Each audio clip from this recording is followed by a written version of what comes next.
ಯೋಜನೆ ವಿರುದ್ಧ ಸುರೇಶ್ ಗೌಡ ವಾಗ್ದಾಳಿ.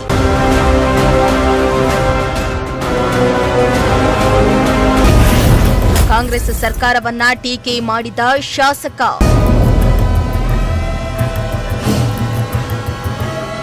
ಮೊನ್ನೆ ತುಮಕೂರಿನಲ್ಲಿ ಗ್ಯಾರಂಟಿ ಯೋಜನೆಗಳ ಅನುಷ್ಠಾನ ಕುರಿತು ಜಿಲ್ಲಾ ಮಟ್ಟದ ಕಾರ್ಯಾಗಾರವನ್ನ ಹಮ್ಮಿಕೊಳ್ಳಲಾಗಿದ್ದು, ಗ್ಯಾರಂಟಿ ಯೋಜನೆ ವಿರುದ್ಧ ಶಾಸಕ ಸುರೇಶ್ ಗೌಡ ಲೆವಡಿ ಮಾಡಿ ಆಕ್ರೋಶ ಹೊರಹಾಕಿದ್ದಾರೆ.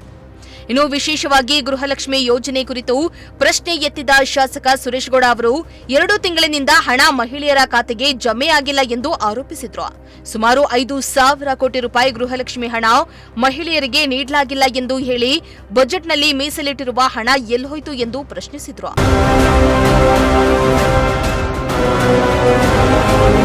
ಇನ್ನು ಬೆಳಗಾವಿ ಅಧಿವೇಶನದಲ್ಲಿ ನಡೆದ ಚರ್ಚೆಯನ್ನ ನೆನಪಿಸಿದ ಅವರು, ಸರ್ಕಾರವು ಗ್ಯಾರಂಟಿ ಯೋಜನೆಗಳ ಅನುಷ್ಠಾನದಲ್ಲಿ ಪಾರದರ್ಶಕತೆ ತೋರಿಸಬೇಕೆಂದು ಆಗ್ರಹಿಸಿದ್ರು. ಹಣ ನೀಡದಿರುವುದಕ್ಕೆ ಕಾರಣ ಏನು? ಸರ್ಕಾರದ ಖಜಾನೆಯಲ್ಲಿ ಹಣ ಇಲ್ಲವೇ ಅಥವಾ ಅನ್ಯ ರೀತಿಯಲ್ಲಿ ದುರುಪಯೋಗವಾಗ್ತಾ ಇದೆಯೇ ಎಂಬ ಬಗ್ಗೆ ಸ್ಪಷ್ಟನೆ ನೀಡಬೇಕೆಂದು ಆಗ್ರಹಿಸಿದ್ದಾರೆ.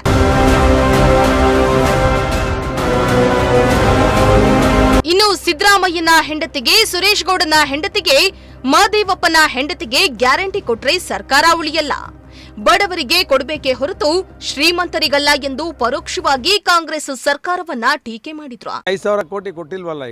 ಈಗ ಪ್ರಶ್ನೆ ಕೇಳಿದ್ದೇವೆ ನಾವು ಬೆಳಗಾವಿ ಅಧಿವೇಶನದಲ್ಲಿ. 5,000 ಕೋಟಿ ಹೆಣ್ಮಕ್ಕಳಿಗೆ ಭಾಗ್ಯ ಕೊಟ್ಟಿಲ್ಲ, ಏನೋ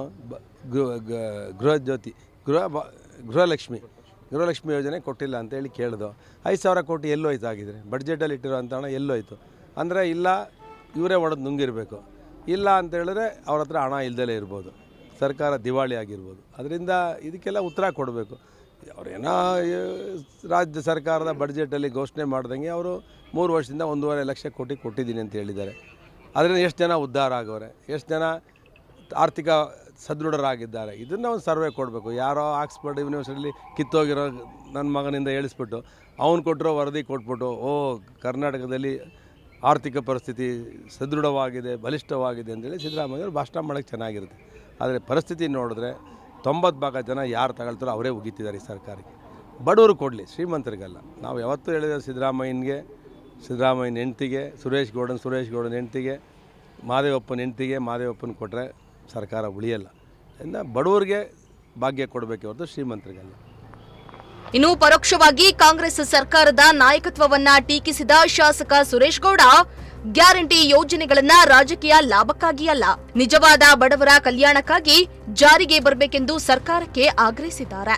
ಒಟ್ನಲ್ಲಿ ಕಾಂಗ್ರೆಸ್ ಸರ್ಕಾರ ಅಧಿಕಾರಕ್ಕೆ ಬಂದು 3 ವರ್ಷಕ್ಕೆ ಬರ್ತಾ ಇದ್ದು, ವಿಪಕ್ಷಗಳು ಮಾತ್ರ ಗ್ಯಾರಂಟಿ ಯೋಜನೆಗಳನ್ನ ಟೀಕೆ ಮಾಡುವುದನ್ನ ಮುಂದುವರೆಸಿದ್ದಾರೆ. ಕ್ಯಾಮರಾ ಪರ್ಸನ್ ಸಂಜಯ್ ಜೊತೆ ದೀಪಕ್ ಕೆಂಕೆರೆ, ಪ್ರಜಾಶಕ್ತಿ ಟಿವಿ, ತುಮಕೂರು.